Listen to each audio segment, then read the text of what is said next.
අයිබෝන් යාළුවනි අද මම රතු ගඩොල් ව්‍යංජනයක් හදන්න යන්නේ. ඔයාලා කාලා තියෙනවද?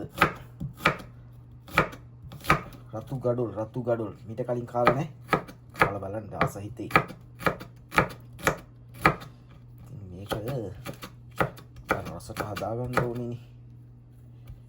ලුණු ටිකක්, ඉස් ටිකක්.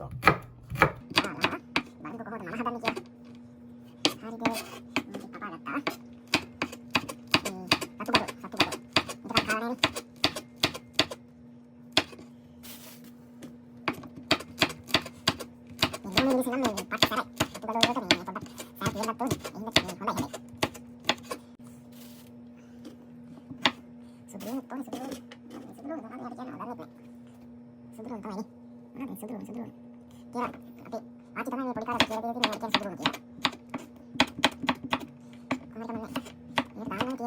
කොහොමද මම හදන්නේ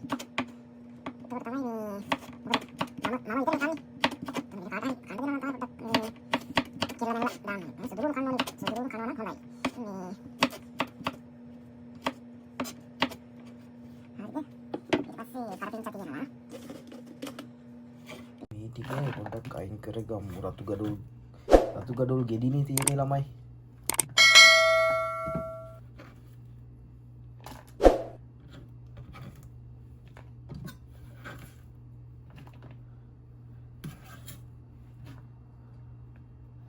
රතු ගඩොල් ගෙඩි තියෙන්නේ මේ තියෙන්නේ. මෙන්න මේවා තමයි රතු ගඩොල් කියන්නේ.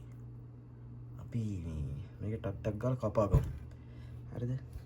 ඔයාලට මං කපන විදිහ මේ වැඩි ඉතර හිතන්න එපා.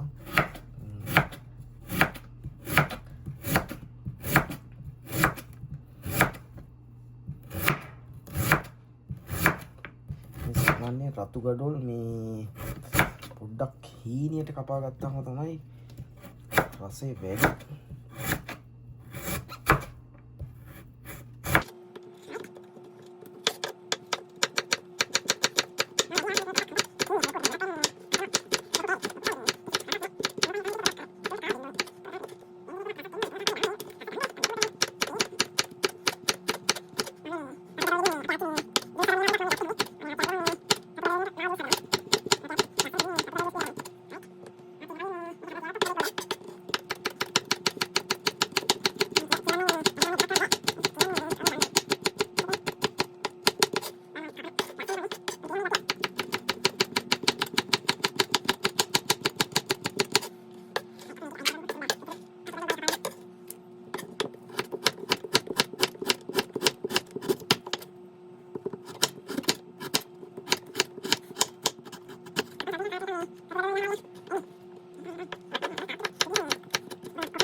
අක්මාවේ තෙල් වලට එහෙම පංකාදු කියලා ගොඩක් මම දැකලා තියෙනවා. ඩොක්ටර්ස්ලාම වීඩියෝස් කරනවා. රයිට් අපි රතු ගඩොල් ගෙඩිය කපාගෙන ඉවරයි. හරිද? බලන්න මම ඒක බොහොම සිහින්ව ඉඳ ලස්සනයි වගේම තමයි මේ වගේ මේ පොඩියට කපා ගන්න ඕනේ. හොඳයි. හරිද? පොඩියට කපා ගත්තාම තමයි පොඩි රසයක් එන්නේ. හරිද? එතකොට රතු ගඩොල් ටික තියෙනවා. ඊට පස්සේ තියෙනවා මොනවද මේවට අපේ ආච්චි කියලා දුන්නේ සුදු ලුණු කියලා. මේවට අපේ ආච්චි කියලා දුන්නේ මොනවද මිරිස්, රම්පේ කරපිංච තියෙනවා, ලුණු තියෙනවා. රයිට්?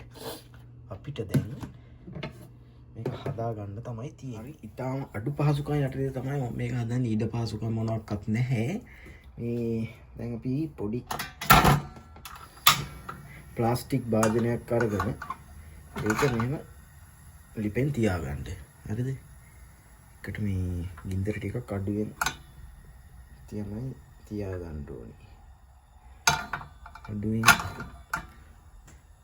පොඩ්ඩක් මේක මේ ප්ලාස්ටික් භාජනය අඩිය පොඩ්ඩක් රත් වෙනකම් මේ යන්න තියලා අපි මේකට දාගමු.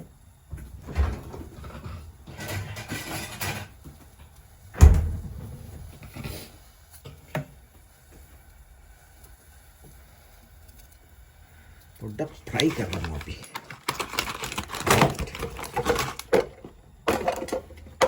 හරි. දැන් මේක රත් වුණා.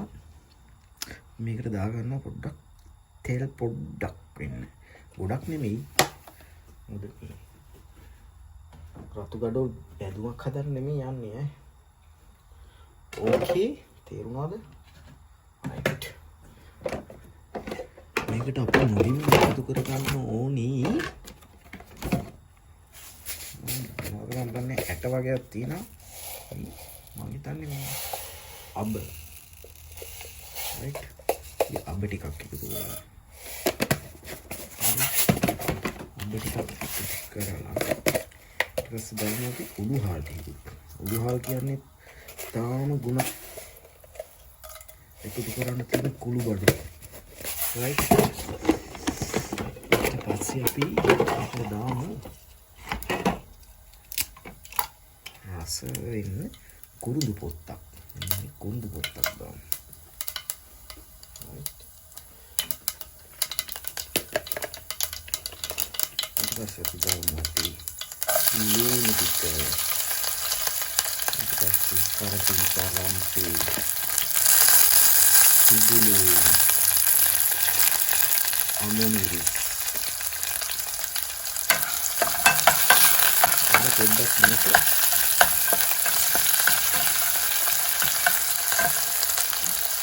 හඳි දාලා හඳි ගෑවිලා යන්න කියන්නේ හඳි ගෑවිලා යන්න පොඩ්ඩක් වන්නම් පාට වෙනවා කි මම ඉතින් මේකට මේ කොටාවත් කෑලි මිරිස් පොඩ්ඩක් එකතු කරගන්නවා. ඔයාලා දාගන්න. හැබැයි ඉතින් මේ රතු ගඩොල් වෙනකොට මේ කහ ගඩොල් කුඩු දාන්න ඕන කියලා හිකුත් නෑ. හිතා මොකද මේ රතු ගඩොල් එක කොහොම ඊට පස්සේ රතු පාටයි මම දානවා. මොකද කහ ගඩොල් කියන්නේ අපිට ගොඩක් මේ වටිනා ඖෂධයක්. මේක මේ අන්වන් පැහැයට ඇවිල්ලා තියෙන්නේ.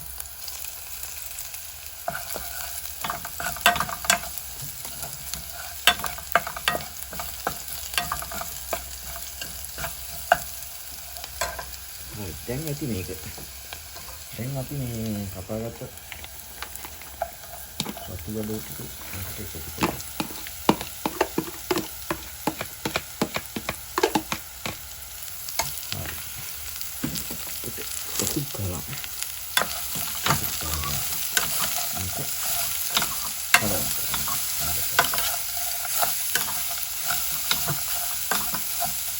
කලවම් කරලා මේකට අපි ගන්නවා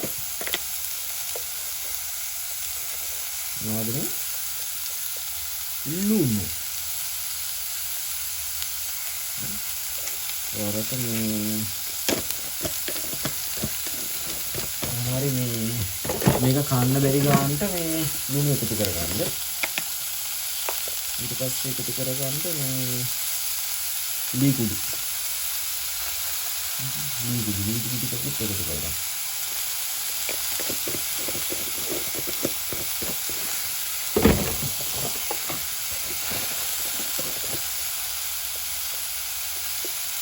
මේකට මේ අපිට ගඩොල් කුඩු කරපු පොඩ්ඩක් එකතු කරගන්න. ගොඩක් නෙවෙයි පොඩ්ඩක්. ඒක කැමති ප්‍රමාණයකට මම නම් කියන්නේ ඔයාලට මේක කා ගන්න බැරි වෙන තරම ආයි කටේ තියන්න බැරි වෙන්න මේ ලුණු ඒ වගේ මිරිස් තරවන කටේ තියාගන්න බැරි වෙනවා මොනවද මේ උඹලකද උඹලකද දෙහිදී දාලා ගන්න right හරි දැන් ඔක්කොම දාලා ඉවරයි මේක නම් පොඩ්ඩක් හොඳට කලවම් කරලා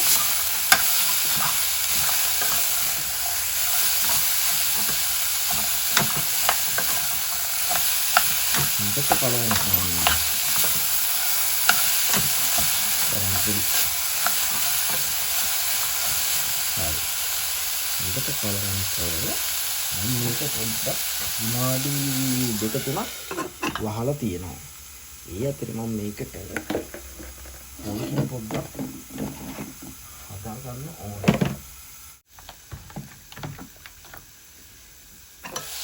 දැන් බලන්න දැන් පොඩි සුවඳක් එනවා. හොඳටම සුවඳක් එනවා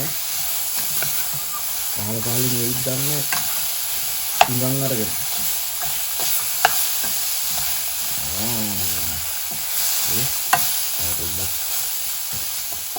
දැන් ඇති මේක මේ තැම්බුණා. දැන් අපි මේකට දාමු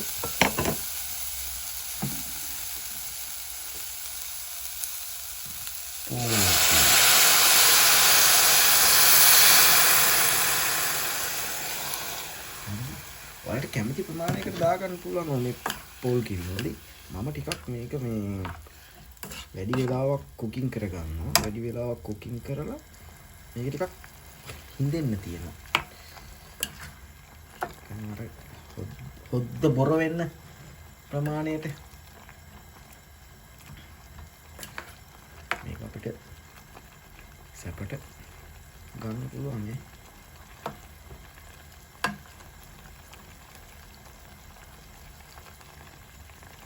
right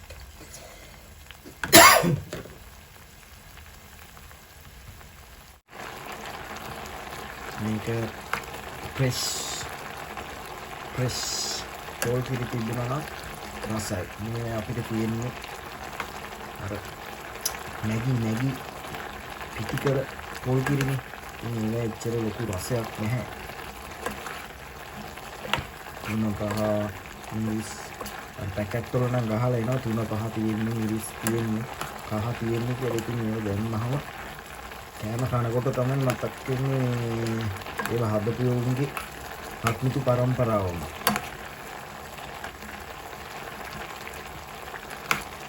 අපිට ගෙවල් වල වගේ පිටරට ඉඳද්දි මේවා රසට හදා ගන්න අමාරුයි. ඒ මාතකින් අපි කොහොම හරි වැඩේ කරගන්නවා. ලෝක කන්න පුළුවන් නේද? මේ සාමාන්‍යයෙන් හොද්දක ඉන්නේ ඇද්ද කියලා අපිට බලන්න ඕනේ නැහැ. කාලා බලන්න ඕනේ නැහැ. හොද්දක් නතරකට අපිට කියන්නේ මේකට ඇති පදනට ඉන්නේ එක කියලා තියෙනවා කියලා.